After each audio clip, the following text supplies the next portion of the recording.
ಯಾವುದೇ ಕ್ಷಣದಲ್ಲಾದರೂ ಇರಾನ್ ಮೇಲೆ ಅಮೆರಿಕ ಭೀಕರವಾಗಿ ದಾಳಿಯನ್ನ ಮಾಡಬಹುದು. ಇರಾನ್ನ ಅಣು ವಿದ್ಯುತ್ ಘಟಕ ಮತ್ತು ಸೇತುವೆಗಳೇ ಮೇನ್ ಟಾರ್ಗೆಟ್ ಅನ್ನ ಮಾಡಿದ್ದಾರೆ. ಟ್ರಂಪ್ ವಾರ್ನಿಂಗ್ಗೆ ಡೋಂಟ್ ಕೇರ್ ಎನ್ನುತ್ತಾ ಇರಾನ್ ಸೆಡ್ ಅನ್ನ ಹೊಡಿತಾ ಇದೆ. ಇಲ್ಲಿ ಅಣು ವಿದ್ಯುತ್ ಘಟಕಗಳ ಸುತ್ತ ಮಾನವ ಗೋಡೆಯನ್ನ ನಿರ್ಮಿಸಿದ ಇರಾನ್ ಅಣು ವಿದ್ಯುತ್ ಕೇಂದ್ರಗಳ ಬಳಿಗೆ ಬರುವಂತೆ ಯುವಕರಿಗೆ ಆಹ್ವಾನವನ್ನ ನೀಡಿದೆ. ಪೆಜೆಶ್ಕಿಯನ್ ಸರ್ಕಾರದ ಕರೆಗೆ ಹೋಗೂಟ ಈಗಾಗಲೇ ಸಾವಿರಾರು ಯುವಕರು ಟೆಹರಾನ್ ವಿವಿ ಸೇರಿ ಪ್ರಮುಖ ವಿವಿಗಳಿಂದ ಮಾನವ ಆಹಾರ. ಇಲ್ಲಿ ಮುಖ್ಯವಾಗಿ ಇರಾನ್ ದೇಶಕ್ಕೆ ರಾತ್ರಿ 8ರ ಡೆಡ್ಲೈನ್ ಕೊಟ್ಟಿರುವಂತಹ ಅಮೆರಿಕ ಅಧ್ಯಕ್ಷ ಡೊನಾಲ್ಡ್ ಟ್ರಂಪ್ ಅವರು ನಾವು ಹೇಳಿದಂತೆ ಕೇಳದಿದ್ರೆ ಇರಾನ್ ಅನ್ನು ಉಡೀಸ್ ಮಾಡ್ತೀವಿ ಅನ್ನುವಂಥ ನಿಟ್ಟಿನಲ್ಲಿ ಹೇಳಿದರು. ಯಾವುದೇ ಕ್ಷಣದಲ್ಲಾದರೂ ಇರಾನ್ ಮೇಲೆ ಅಮೆರಿಕ ಭೀಕರವಾಗಿ ದಾಳಿಯನ್ನು ನಡೆಸಬಹುದು. ಇರಾನ್ನ ಅಣು ವಿದ್ಯುತ್ ಘಟಕ ಆಗಿರಬಹುದು, ಸೇತುವೆಗಳನ್ನು ಗುರಿಯಾಗಿಸಿಕೊಂಡು ದಾಳಿಯನ್ನ ಮಾಡಬಹುದು. ಟ್ರಂಪ್ ವಾರ್ನಿಂಗ್ಗೆ ಡೋಂಟ್ ಕೇರ್ ಅನ್ನುತ್ತಾ ಇರಾನ್ ಸೆಡ್ ಅನ್ನ ಹೊಡಿತಾ ಇದೆ. ಅಣು ವಿದ್ಯುತ್ ಘಟಕಗಳ ಸುತ್ತ ಮಾನವ ಗೋಡೆ ನಿರ್ಮಿಸಿದ್ದಾರೆ ಇರಾನ್ ಅವರು. ಅಣು ವಿದ್ಯುತ್ ಕೇಂದ್ರಗಳ ಬಳಿಗೆ ಬರುವಂತೆ ಯುವಕರಿಗೆ ಆಹ್ವಾನವನ್ನ ನೀಡಿದ್ದಾರೆ. ಪೆಜೆಶ್ಕಿಯನ್ ಸರ್ಕಾರದ ಕರೆಗೆ ಒಗ್ಗೂಟ ಈಗಾಗಲೇ ಸಾವಿರಾರು ಯುವಕರು. ಇದರ ಜೊತೆಗೆ ಟೆಹರಾನ್ ವಿವಿ ಸೇರಿ ಪ್ರಮುಖ ವಿವಿಗಳಿಂದ ಮಾನವಹಾರ. ಒಂದು ಕಡೆ ಇರಾನ್ ದೇಶಕ್ಕೆ ರಾತ್ರಿ 8ರ ಡೆಡ್ಲೈನ್ ಕೊಟ್ಟಿರುವಂತಹ ಅಮೆರಿಕ ಅಧ್ಯಕ್ಷ ಡೊನಾಲ್ಡ್ ಟ್ರಂಪ್ ಅವರು ನಾವು ಹೇಳಿದಂತೆ ಕೇಳದಿದ್ರೆ ಇರಾನ್ನ ಉಡೀಸ್ ಮಾಡ್ತೀವಿ ಅನ್ನುವಂಥ ನಿಟ್ಟಿನಲ್ಲಿ ಇರಾನ್ಗೆ ಡೆಡ್ಲೈನ್ ಒಂದನ್ನು ನೀಡಿತ್ತು. ಸೊ ಇದೀಗ ಇರಾನ್ ಕೂಡ ಪ್ರತೀಕಾರವಾಗಿ ಹೇಳಿಕೆಗಳನ್ನು ಸಹಿತ ನೀಡಿದೆ. ಯಾವುದೇ ಕಾರಣಕ್ಕೂ ನಾವು ಇದಕ್ಕೆ ಬಗ್ಗಲ್ಲ ಜಗ್ಗಲ್ಲ ಅನ್ನುವಂಥ ನಿಟ್ಟಿನಲ್ಲಿ ಇರಾನ್ ಸಗಿತಾ ಇದೆ. ಏನು ಇರಾನ್ ದೇಶಕ್ಕೆ ರಾತ್ರಿ 8ರ ಡೆಡ್ಲೈನ್ ಕೊಟ್ಟಿದ್ದಾರೆ ಅಮೆರಿಕ ಏನಿದೆ, ಅಮೆರಿಕದ ಡೊನಾಲ್ಡ್ ಟ್ರಂಪ್ ಅವರ ವಿರುದ್ಧವಾಗಿ ಇಲ್ಲಿ ಮಾತನಾಡ್ತಾ ಇದ್ದಾರೆ. ಇರಾನ್ನ ಅಣು ವಿದ್ಯುತ್ ಘಟಕಗಳ ಮತ್ತು ಸೇತುವೆಗಳನ್ನು ಗುರಿಯಾಗಿಸಿಕೊಂಡು ಅಮೆರಿಕ ದಾಳಿಯನ್ನು ಮಾಡಬಹುದು. ಈಗಾಗಲೇ ಡೊನಾಲ್ಡ್ ಟ್ರಂಪ್ ಅವರು ಈ ಹಿಂದೆಯೂ ಸಹಿತ ಈ ರೀತಿಯಾಗಿ ಬರೀ ಎಚ್ಚರಿಕೆ ಒಂದನ್ನು ಕೊಟ್ಕೊಂಡು ಬರ್ತಾನೆ ಇದ್ದಾರೆ. ಆದರೆ ದಾಳಿಗಳನ್ನು ಮಾಡ್ತಾ ಇಲ್ಲ. ಯಾಕೆಂದರೆ ಸಹಿತ ಇಲ್ಲಿ ಅಮೆರಿಕ ಆಗಿರ್ಬೋದು, ಇಸ್ರೇಲ್ ಆಗಿರ್ಬೋದು ಎಷ್ಟೇ ದೊಡ್ಡ ಮಟ್ಟದ ರೀತಿಯಲ್ಲಿ ದಾಳಿಗಳನ್ನು ಮಾಡಿದ್ರು ಆ ಒಂದು ದಾಳಿಗಳಿಗೆ ಪ್ರತಿದಾಳಿಯಾಗಿ ಇರಾನ್ ಮಾಡೋದಕ್ಕೆ ಸಜ್ಜಾಗಿ ನಿಂತುಕೊಂಡಿದೆ.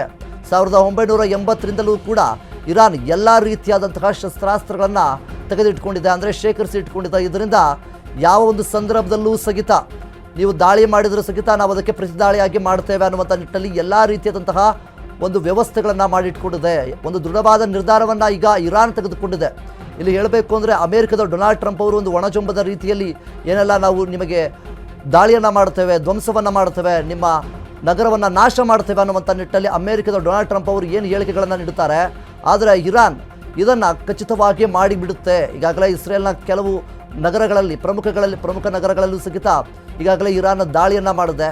ಇನ್ನು ಗಲ್ಫ್ ರಾಷ್ಟ್ರಗಳ ಹತ್ರ ನಾವು ನೋಡೋದಾದರೆ ಗಲ್ಫ್ ರಾಷ್ಟ್ರಗಳಲ್ಲಿರುವಂತಹ ಅಮೆರಿಕದ ವಾಯು ನೆಲೆಗಳು, ಸೇನಾ ನೆಲೆಗಳು, ಸೈನಿಕ ನೆಲೆಗಳು ಎಲ್ಲವನ್ನೂ ಕೂಡ ಈಗಾಗಲೇ ಇರಾನ್ ಧ್ವಂಸ ಮಾಡಿದೆ. ಇದರಿಂದ ಡೊನಾಲ್ಡ್ ಟ್ರಂಪ್ ಅವರಿಗೂ ಸಹಿತ ದೊಡ್ಡ ಮಟ್ಟದ ರೀತಿಯಲ್ಲಿ ಹೊಡೆತ ಬಿದ್ದಿದೆ. ಆದರೂ ಸಹಿತ ಡೊನಾಲ್ಡ್ ಟ್ರಂಪ್ ಅವರು ಒಂದು ಒಣಜಂಬದ ರೀತಿಯಲ್ಲಿ ಎಚ್ಚರಿಕೆ ಒಂದನ್ನು ನೀಡುತ್ತಾರೆ. ಈಗಾಗಲೇ ಇಂದಿನ ದಿನ ಅಂದರೆ ರಾತ್ರಿ 8ರ ಹೊತ್ತಿಗೆ ಡೆಡ್ಲೈನನ್ನು ನೀಡಿದ್ದಾರೆ. ಇಲ್ಲಿಗೆ ನೀವು ಶರಣಾಗದೇ ಇದ್ದರೆ ಅಥವಾ ಸಂಧಾನ ಮಾತುಕತೆಗೆ ಬರದೇ ಇದ್ದರೆ ನಿಮ್ಮ ವಿದ್ಯುತ್ ಸ್ಥಾವರಗಳ ಮೇಲೆ ಖಂಡಿತವಾಗಲೂ ಕೂಡ ನಿಮ್ಮ ಸೇತುವೆಗಳನ್ನು ಗುರಿಯಾಗಿಸಿಕೊಂಡು ನಾವು ದಾಳಿಯನ್ನು ಮಾಡ್ತೇವೆ ಅಂತೇಳಿ ಈಗಾಗಲೇ ಡೊನಾಲ್ಡ್ ಟ್ರಂಪ್ ಅವರು ಹೇಳಿದರು. ಸೊ ಇದರಿಂದಾಗಿ ಇರಾನ್ ಇದಕ್ಕೆ ಎಲ್ಲೂ ಕೂಡ ಜಗ್ತಾ ಇಲ್ಲ, ಬಗ್ತಾ ಇಲ್ಲ. ಇರಾನು ನೀವು ಸಿದ್ಧವಾಗಿರಿ, ನಾವು ಸಿದ್ಧವಾಗಿರಿ ಅನ್ನುವಂಥ ನಿಟ್ಟಿನಲ್ಲಿ ಇರಾನ್ ಕೂಡ ಸಿಗ್ತಾಗಿದೆ. ಇಲ್ಲಿ ಡೊನಾಲ್ಡ್ ಟ್ರಂಪ್ ಅವರ ಮಾತುಗಳನ್ನು, ಹೇಳಿಕೆಗಳನ್ನು ಇರಾನ್ ಇಲ್ಲಿ ಸೀರಿಯಸ್ ಆಗಿ ತೆಗೆದುಕೊಂಡಿಲ್ಲ. ಈಗಾಗಲೇ ಇರಾನ್ ಎಲ್ಲವನ್ನೂ ಕೂಡ ಕಳೆದುಕೊಂಡಾಯಿತು, ಸರ್ವೋಚ್ಚ ನಾಯಕನನ್ನು ಸಹಿತ ಕಳೆದುಕೊಂಡಾಯಿತು. ಸೊ ಈಗಿರಬೇಕಾದ್ರೆ ಈಗಾಗಲೇ ಎಲ್ಲವೂ ಕೂಡ ನಾಶವಾಗಿದೆ. ಇದ್ರೆ ನಾವಿರಬೇಕು, ಇಲ್ಲ ನೀವಿರಬೇಕು ಅನ್ನುವಂಥ ನಿಟ್ಟಿನಲ್ಲಿ ಇರಾನ್ ಕೂಡ ಒಂದು ದೃಢವಾದಂತಹ ಒಂದು ನಿರ್ಧಾರವನ್ನು ತೆಗೆದುಕೊಂಡಿದೆ.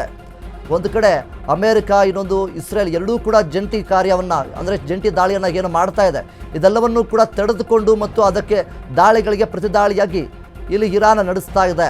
ಅಮೆರಿಕದ ಮೇಲೂ ಕೂಡ ದಾಳಿಯನ್ನು ಮಾಡ್ತಾ ಇದೆ, ಇನ್ನೊಂದು ಕಡೆ ಇಸ್ರೇಲ್ನ ಮೇಲೂ ಕೂಡ ಇಲ್ಲಿ ಇರಾನ್ ದಾಳಿಯನ್ನು ಮಾಡ್ತಾ ಇದೆ.